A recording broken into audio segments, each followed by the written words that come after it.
Personally, and this may be controversial, I know, I've never wanted to be a vending machine. So I don't really understand an anime where the whole premise is that somebody dies and is reincarnated as a vending machine. So this is not an anime where the main character wakes up in a world full of elf ladies, or an anime where he wakes up with superpowers or as a vending machine, or any other wish fulfillment type anime. I mean, seriously, whose wish is that fulfilling anyway? My point is, a lot of reincarnation anime. It's pretty weird. But this isn't like any of those other weird reincarnation anime. This is about a man who is reincarnated as the baby of the pregnant woman he died trying to protect. Actually, that sounds even weirder.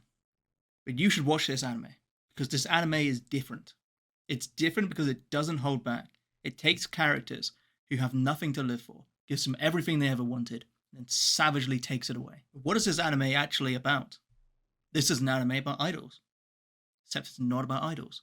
This is an anime about a man who is acting as an actor, who investigates actors who act suspiciously, like they might have done some shit. Let me explain. The main character gets a life most people can only dream of, but he's not happy. He's actually fueled by revenge and enters the entertainment industry to try and investigate them and find out who the person is that he needs to take revenge on. He knows what they've done, doesn't know who they are. And I've got to be honest, the idea of a man pretending to be an actor, literally acting as an actor, in order to actually investigate a murder mystery, sounds really exciting.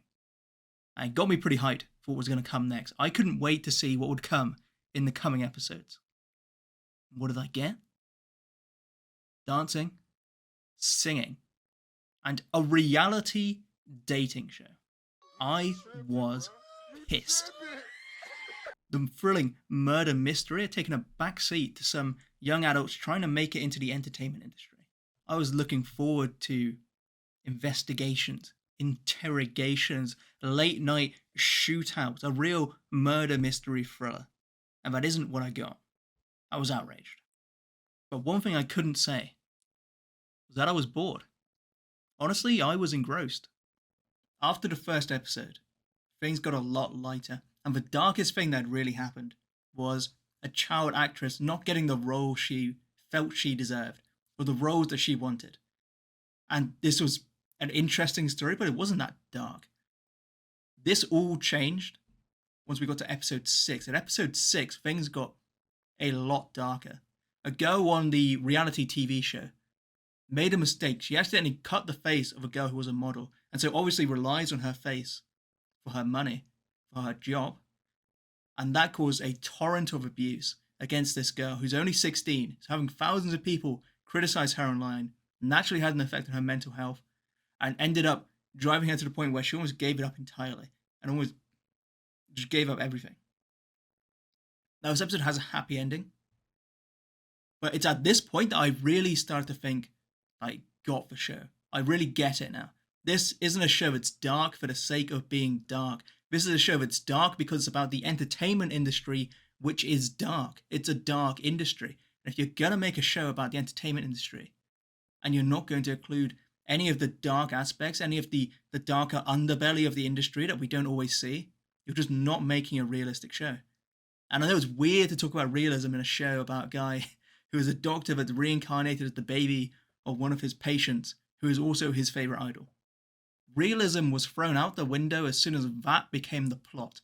But even a plot like this needs a certain amount of realism to make it more impactful, to make it more interesting to watch. And this show has exactly the right amount of realism. Despite being much lighter than I'd initially expected, I was still really enjoying the show. I was actually invested in the characters and their goals, their motivations, maybe because I'd seen them go through so much already, just in the first episode. But for some reason, I was invested, and I really wanted to see them actually succeed and have everything go well for them. And although there were still darker moments involved, it was still mostly about the actual psychology of the characters than it was about the actual crime committed. Oshinoko is not a good show, because it is an evil show. It is a show that will make you think that the dark parts are over, and it's actually going to be happy and fun now. And you start to think, oh, maybe this isn't so bad. Maybe this is actually quite fun, happy show. Maybe people online were just exaggerating. It's not as bad as, oh my god, what is she doing? Get off the bridge! Oshi no Ko has found the right balance of lighter and dark moments that keep you invested without turning you away from the show. It knows how to trick you into sticking around. And this is why I hate Oshi no Ko.